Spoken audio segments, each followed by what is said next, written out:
Hi dear student, આજનો આપણો વિષય છે ગણિત ધોરણ 5 પ્રકરણ 4 ભાગ અને પૂર્ણાંક. એમાં આપણે આજે ચર્ચા કરીશું મહાવરાની અને તેના પ્રશ્નની. તો તમે તમારી ટેક્સ્ટ બુકમાં પહેલો પ્રશ્ન જુઓ. પાઠ્યપુસ્તકમાં પેજ નંબર 70 એમાં મહાવરો છે. એમાં પહેલું છે રહીમની મુસાફરી. તો આપણે પ્રશ્ન જોઈશું.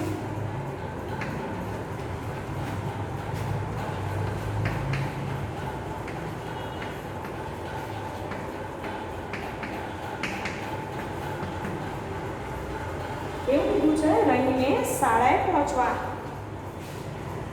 1.1 કિલોમીટર અંતર કાપવું પડે છે. એને શાળાએ જવા અને ત્યાંથી ઘેર પાછા આવવા માટે કુલ કેટલું અંતર કાપવું પડે એવું કીધું છે. તો આપણે જોઈએ કે રહીમને શાળાએ પહોંચવા 1.1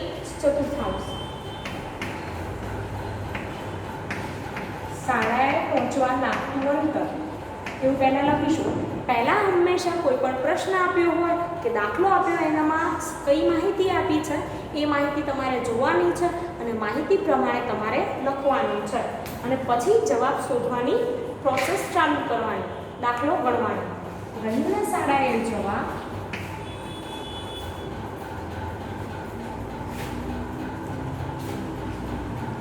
થતું અંતર કેટલું છે? 1.1 કિલોમીટર. હવે એવું કીધું છે કે શાળાએ જવા અને ત્યાંથી ઘેર પાછા આવવા. હવે એ શાળાએ જાય છે અને ત્યાંથી પાછો આવે. હવે તમે સમજો કે તમે શાળાએ જાઓ છો અને શાળાએથી ઘરે પાછા જાઓ છો એટલે કેટલી વાર અંતર કાપો. ધારો કે તમે બોપલમાં રહો છો, તમારી સ્કૂલ અહીંયા છે, આપણી તેજસ સ્કૂલ છે, બરાબર? તો તમે ગમે તે બોપલમાં વિસ્તારમાં એરિયામાં રહેતા હોય, જે વિસ્તારમાં, ત્યાંથી તમે સ્કૂલ આવો છો, જેટલું અંતર કાપી એટલું જ અંતર કાપી પાછું ક્યાં જાઓ છો?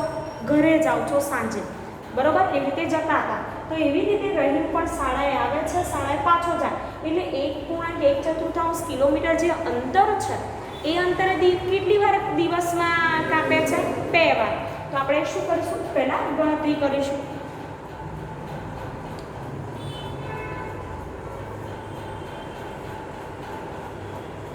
તો પહેલા કિલોમીટરની ગણતરી કરીશું. 2 વાર કાપે, બરોબર? અંતર 2 વાર. તો અહીંયા લખીશું 1 × 2 + 1/4 × 2. કેમ મેં 2 લખ્યા વિદ્યાર્થી મિત્રો? તો તમને ખબર છે આ 2 શું છે? આ 1 કિલોમીટર છે, આ પણ શું છે? કિલોમીટર. હવે આ 2 કારણ કે 2 વાર શાળાએ જાય છે પાછો આવે એટલે 2 વાર અંતર કાપી. તો પહેલા આપણે કિલોમીટરમાં 1.1 કેટલા વડે ગુણશું? 2 વડે ગુણશું. એટલે કેનો ગુણાકાર કરીશું? તો 2 × 2 + 2 × 4 એટલે કેટલા થશે? 1/4, બરાબર? તો આટલા કિલોમીટર એ દિવસમાં અંતર કાપે છે. આટલા કિલોમીટર અંતર દિવસમાં કાપે છે રહી શાળાએ આવે અને શાળાએ જાય ત્યાં સુધીમાં. હવે આપણે ગણતરી કરવાની છે એવું કીધું છે.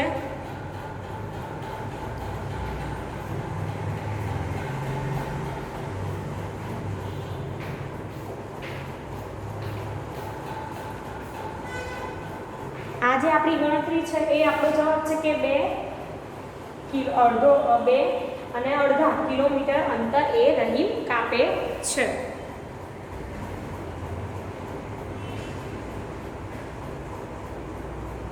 અને તમે બીજી રીતે પણ કરી શકો છો. હું તમને બીજી રીત સમજાવું. આ પહેલી રીત છે. બીજી રીત જુઓ કે આ જે 1.1 છે અને 2 વડે ડાયરેક્ટ ગુણીએ તો 2 × 2 અને 2 × 2 અને છેદમાં 4 2/4,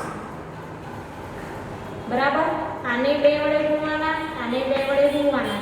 કેવી રીતે? તો ભરો આપણે ગણતરી કરીશું. 1 × 2 + 1/4 × 2. બીજી રીત છે 2 × 2 અને 2 એકા 2 ચતુર્થાંશ એટલે 2 દુ 4 તો કેટલા વધ્યા 2 1/2 કિલોમીટર.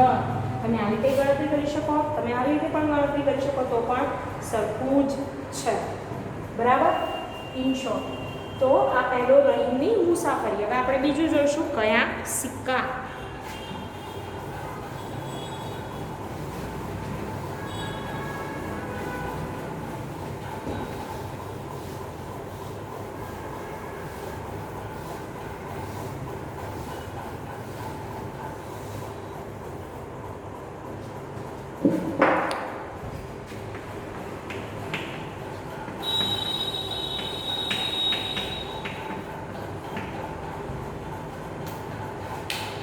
લતાએ ₹7.50 એક પેન્સિલ અને એક પેન ખરીદી. તેણે કુલ 10 રૂપિયા આપ્યા. દુકાનદારે 50 પૈસા અને ₹1ના સિક્કા પાછા આપ્યા. તો તેણે કેટલા સિક્કા પાછા મળ્યા હશે? હવે આપણે જોઈએ શું ખરીદ્યું છે 7.50માં, એટલે કે ₹7 અને 50 પૈસામાં એક પેન્સિલ અને એક પેન ખરીદી. તો અહીંયા લખીશ પહેલા .50 માં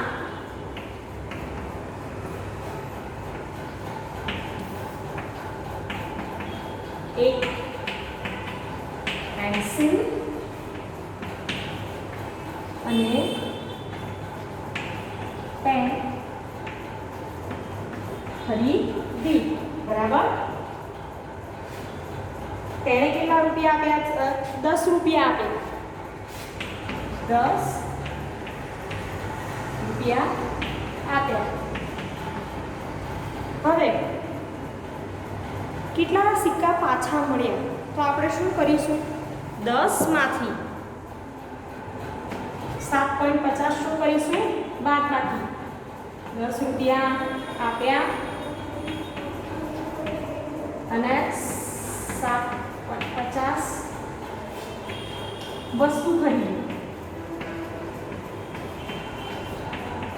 તો વિદ્યાર્થી મિત્રો 10 માંથી તમે 7.50 બાદ કરશો તો કેટલા જવાબ મળશે તમને? 2.50 રૂપિયા. કેવી રીતે તો ગણતરી બીજી રીતે બતાવો. 10 રૂપિયા બરાબર રૂપિયા અને પૈસા તો 7 પોઈન્ટ કેટલા છે? 50 છે. બાદબાકી કરીશું. 0 માંથી 0 બાદ કરે 0, 0 માંથી 5 ન જાય. અહીંયાથી 7 દસકો લેવો પડે. અહીંયાથી દસકો અહીંયાથી લઈશું. અહીંયા 0, અહીંયા 9, અહીંયા કેટલા મૂકીશું? 10. બાદબાકી તો આવડતી જશે બધાને, હે ને? તો 10 માંથી 5 બાદ કરીએ તો 5, 9 માંથી 7 જાય તો કેટલા વધે?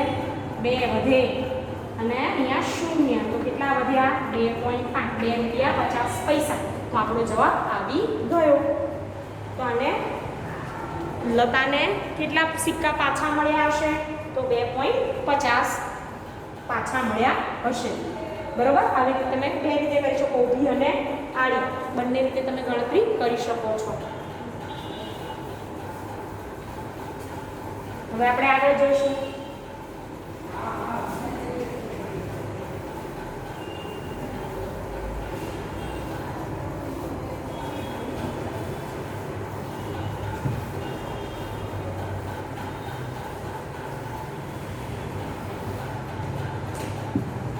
ત્રીજું રેલવે સ્ટેશનમાં.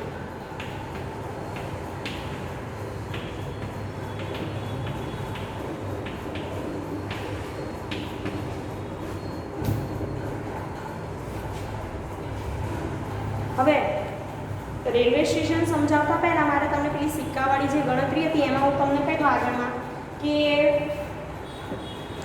આગળ આપણને મળ્યા હતા પહેલા હું સિક્કાવાળી જે ગણતરી આગળની હતી કેટલા મળ્યા હતા કે 2.50 મળ્યા હતા. એમાં સિક્કા કીધું હતું તો 2 છે તો ₹1ના 2 સિક્કા, 2 સિક્કા બરાબર અને 50 પૈસાનો એક સિક્કો એને પાછો મળ્યો છે. યાદ રાખજો કે ₹1ના 2 એટલે ₹2 થયા અને 50 પૈસાનો એક સિક્કો. એવી જ રીતે ₹1ના એક સિક્કો અને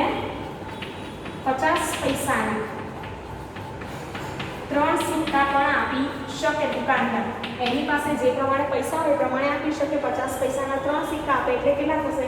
1.5 રૂપિયા. અને બીજો એક ઉમેરે એટલે કેટલા થશે? 2.5 રૂપિયા.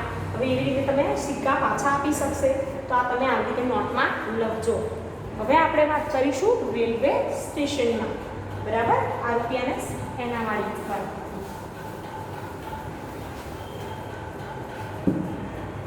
એવું કીધું છે, મહેરબાની કરી ધ્યાન આપો, મેંગ્લોરથી તિરુવનંતપુરમ જવા વાળી મેંગ્લોર એક્સપ્રેસ અડધો કલાક મોડી આવશે. એવું કીધું છે. તો પેસેન્જર કે છે અરે આજે રેલગાડી મોડી આવી રહી છે. નિયત સમય 6:45 વાગ્યાનો છે. તો નિયત સમય 6:45 વાગ્યાનો. તો પહેલા આપણે લખીશું નિયત સમય. હવે તમને બધાને ઘડિયાળ જોતા આવડતું છે, ના આવડે તો શીખી જજો. આપણે આગળ ભૂલી ગયા. હા, 6:45 વાગ્યાનું પહેલા ગુજરાતીમાં લખીશ 7:45 વાગ્યાનું. તો 6:45 વાગે એટલે કેટલા કહેવાય? 6:45. બરાબર, 6 કલાક 45 મિનિટ. યાદ રાખજો, 6 કલાક અને 45 શું થાય? મિનિટ થાય. હવે 30 મિનિટ મોડી આવવાની છે વિદ્યાર્થી મિત્રો. તો 30 મિનિટ મોડી આવવાની હોય, શું કીધું છે? નિયત સમય કેટલો છે? 6:45 અને 30 મિનિટ more late. ઓકે, તો તમે એમાં 30 મિનિટ ઉમેરો, કેટલા થશે? તો 7:15 એટલે કે 7 કલાક 15 મિનિટ. પહેલો પ્રશ્ન છે કે આજે રેલગાડી આવવાનો અંદાજિત સમય કયો હશે? તો શું થશે? 7 કલાક 15 મિનિટ. બરાબર છે. અહીંયા લખવું હોય તો લખાય 7 કલાક 15 મિનિટ. હા, એ. હવે બી જોઈશું પ્રશ્ન. નાઝિયા આ સ્ટેશનથી 2.5 કલાક પછી બીજા સ્ટેશન પર ઉતરશે. તે કેટલા વાગે ઉતરશે? એવું કીધું છે 2.5 કલાક પછી. આ જે સમય છે ને 7:15, 7 કલાક 15 મિનિટ એના 2.5 કલાક પછી. તો વિદ્યાર્થી મિત્રો 7:15 માં આપણે કેટલા ઉમેરવાના છે? 2.5 કલાક. તો આપણે વિચારીશું કે ગણતરી કેવી રીતે થાય? 2.5 કલાકનું શું કહેવાય? તો અહીંયા સમજાવું પહેલા તમને કે 2.5 કલાક છે જે કલાક, બરાબર, એના માટે 2 કલાક અને બીજા અડધો કલાક છે. તો 1 કલાકમાં કેટલી મિનિટ આવે? 60 મિનિટ. તમે જાણો છો કે ના ખબર હોય તો કહું, 1 કલાકમાં 60 મિનિટ હોય. તો અડધા કલાકમાં કેટલી મિનિટ હોય? 30 મિનિટ. તો શું થશે અહીંયા? તમે સમજી ગયા હવે કે 2 કલાક અને ઉપર 30 મિનિટ પછી. તો આપણે લખીશું 7 કલાક 15 મિનિટ વત્તા 2 કલાક 30 મિનિટ. મિનિટ મિનિટનો સરવાળો કરવાનો, કલાક કલાકનો સરવાળો કરવાનો. આ 7:15 એ શું છે? કલાક. અને 15 એ શું છે? મિનિટ છે. તો 7:15 અને 2:30. તો શું થશે? 5 સરવાળો કરીશું. 4 અને 7 અને 9. 9 કલાક 45 મિનિટ. 9 કલાક 45 મિનિટ. શું થશે? તો એ એટલા વાગે નાઝિયા પહોંચશે. બરાબર, ત્યાં આગળ ઉતરશે. હવે સી છે, સાઝીની વાત છે. આવી રીતે તમે દાખલો ગણજો.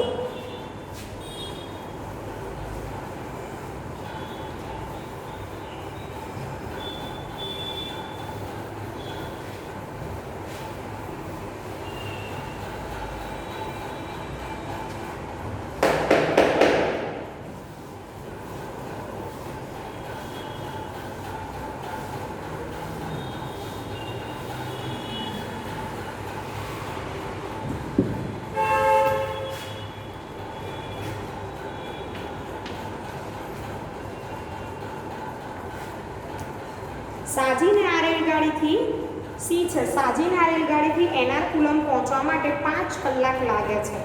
તે કેટલા વાગે એર્નાકુલમ પહોંચશે? વિદ્યાર્થી મિત્રો, એને એવું કીધું છે એર્નાકુલમ જવું છે તો 5 કલાક લાગે. બરાબર, 5 કલાક. તો આપણે નિયત સમય છે કેટલો?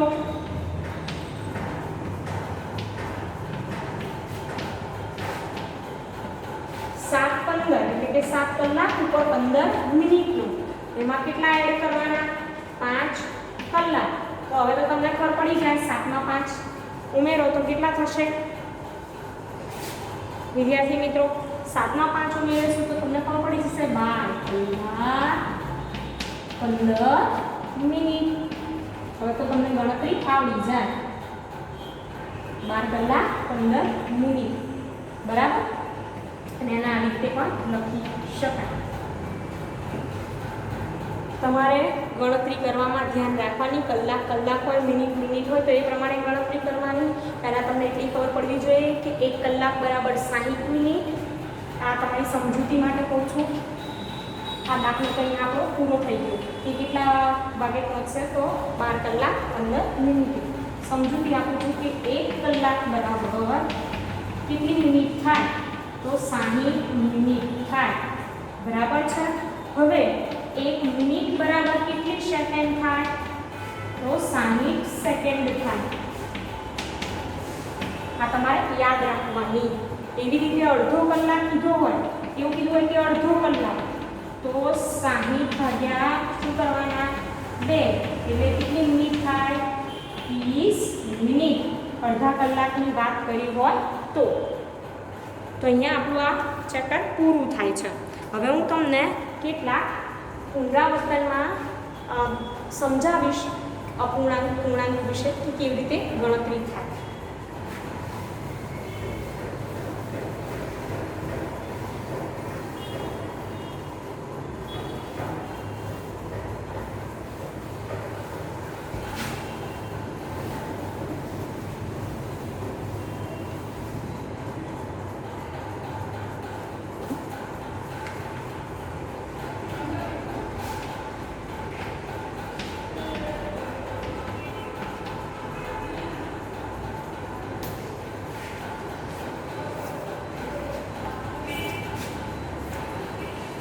વિદ્યાર્થી મિત્રો, પહેલાં તો કોઈ પણ વસ્તુના 2 સરખા ભાગ કરીએ તો દરેક આખી વસ્તુનો કેટલો ભાગ કહેવાય? અડધો ભાગ. તો જો અડધો ભાગ હોય તો શું લખાય? તો અડધો ભાગ હોય તો લખાય 1/3. યાદ રાખજો. ત્યારબાદ ત્રીજો ભાગ હોય, વસ્તુનો ત્રીજો ભાગ, તો એને લખાય 1/3. બરાબર. એવી રીતે ચોથો ભાગ હોય તો લખાય 1/4. એમ જે પ્રમાણે જેટલા ભાગ હોય એ પ્રમાણે લખતા જવાય અને એને વંચાય 1/4 અંકોમાંનો ચોથાનો ભાગ. અહીંયા લખાય 1/4. યાદ રાખજો.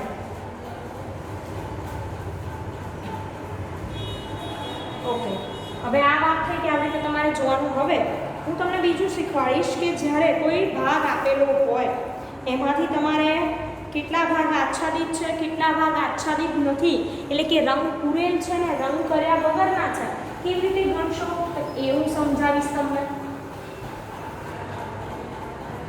આપણે જોઈશું આચ્છાદિત એટલે રંગ પૂરેલ અને અનાચ્છાદિત રંગ વગરના. બરોબર. અનાચ્છાદિત એટલે કેવા? રંગ વગરના. હવે હું તમને ઉદાહરણ આપીશ, 1-2 ચિત્ર દોરીને બતાવીશ.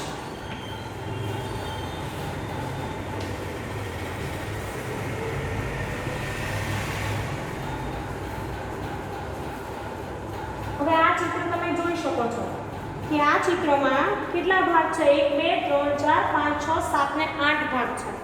8 ભાગમાંથી હવે હું તમને બતાવીશ કે આ જે 8 ભાગ છે તો દરેક ભાગ એટલે કેટલો ભાગ કહેવાય? તો તમને સમજણ પડી હશે કે 8 માંથી એક ભાગ હોય તો આપણે શું વાંચીએ? એક અષ્ટમાંશ. એમ 8 માંથી બે ભાગ હોય તો શું વાંચીશું? બે અષ્ટમાંશ. 3 ભાગ હોય તો 3 અષ્ટમાંશ. 8 ભાગમાંથી જેટલા ભાગ આચ્છાદિત, જેટલા ભાગ અનાચ્છાદિત તે આપણે આવી રીતે ગણતરી કરી શકીએ. હવે આગળ આપણે જોશું કે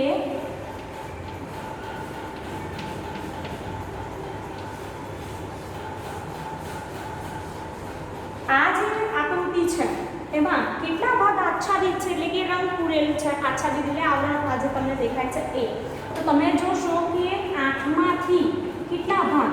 4. 1 2 3 ને 4 ભાગ આચ્છાદિત. તો એને શું વંચાય? 4 અષ્ટમાંશ ભાગ. કેટલા? 4 અષ્ટમાંશ ભાગ આચ્છાદિત. અને બીજા કેટલા છે? 1 2 3 ને 4. 4 અષ્ટમાંશ ભાગ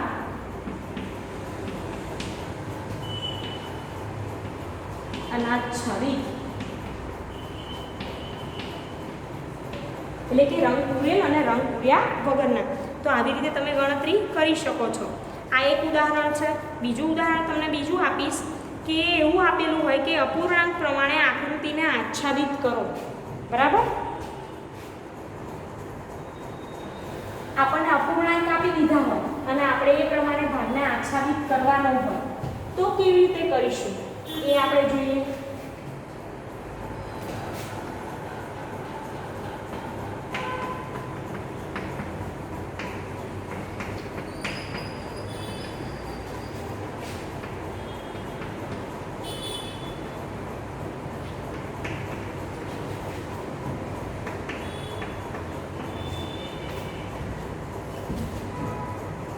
હવે હું કોઈ પણ આકૃતિ દોરીશ. આ ગોળ દોર્યું છે. બરાબર?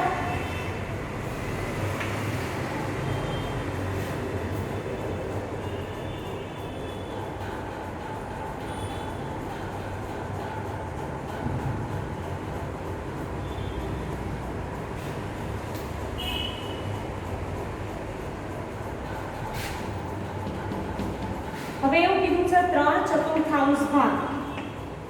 કેટલો વિદ્યાર્થી મિત્રો? 3/4 ભાગ આચ્છાદિત કરો. તો આમાં ટોટલ કેટલા ભાગ છે પહેલા જોવાના? 1 2 3 4 5 6 7 8 ભાગ. તો અહીંયા 8 ગુણ્યા આપણે શું કરવાનું? પહેલા 3/4. બરાબર છે? તો 4 દુ કેટલા થશે? 8. છેદ ઉડે છે. 4 દુ 8 અને 2 કરી 6. તો કેટલા ભાગ આમાં આચ્છાદિત કરવાના? 6 ભાગ.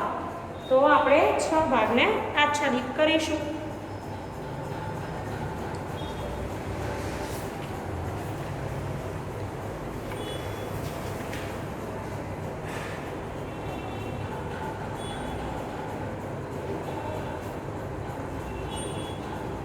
તો આપણે 6 ભાગ જોઈશું. એને શું કરીશું? આચ્છાદિત.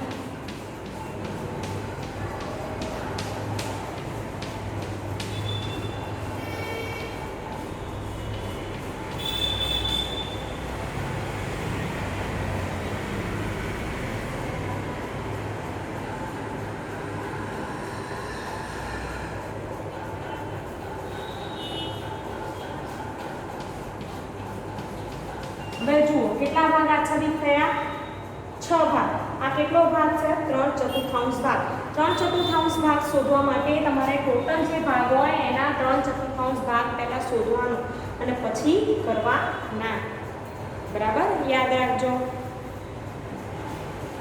હવે એવી રીતે બીજું કોઈ સાદું ઉદાહરણ આપું તમને કે આમ હોય 4 છે. બરોબર? અને એવું કીધું 1/4 ભાગ. આમાં તો તમને ખબર પડી જાય ટોટલ 4 ભાગ છે. 4 માંથી કેટલો ભાગ કરવાનો? 1 ભાગ. આમાં તમને ખબર નહીં પડે કારણ કે 8 ભાગ છે. આના 8 ભાગમાં તમારે 3/4 ભાગ શોધવા પડશે ને પછી જ્યારે આમાં તમને સરળતાથી ખબર પડી જશે કે 4 માંથી કેટલા ભાગને કરવાનું? 1 જ ભાગને. તો આ થઈ ગયો 1/4 ભાગ આપણો આચ્છાદિત. બરાબર? તો સરળતાથી આમાં ખબર પડી જશે. હજુ એક બીજું ઉદાહરણ સમજાવું તમને.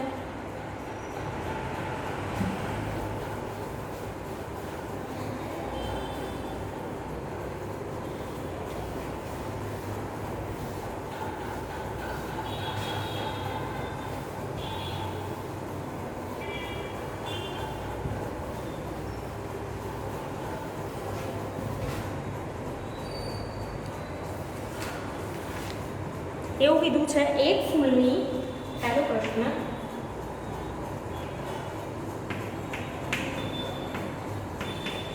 એક ફૂલની એક છઠ્ઠાંશ પાંદડી દેખાય છે, બાકીની પાંદડીઓ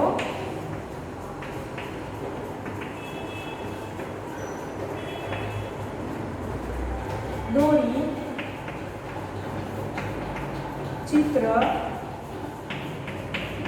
પૂર્ણ કરો.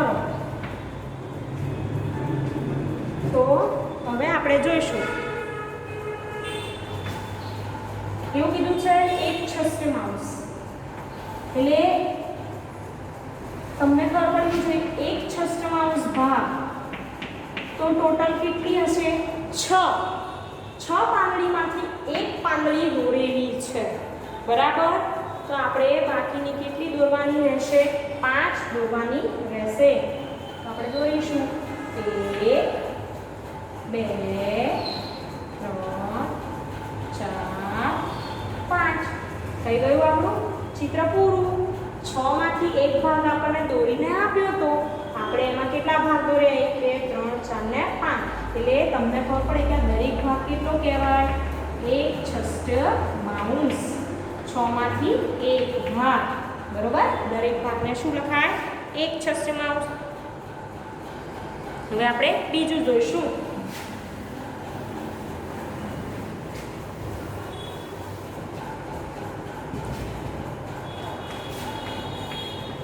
એક ડાળીના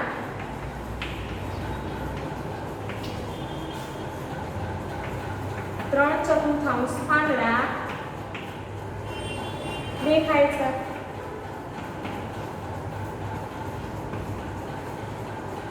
બાકીના પાંદડાઓ દોરી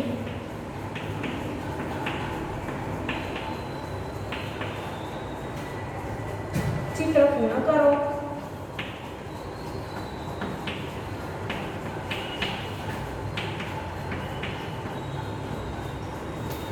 હવે એવું કીધું છે 3/4, એટલે પહેલા હું ડાળી દોરીશ. એટલા ભાગ આપણને દોરીને આપ્યા છે.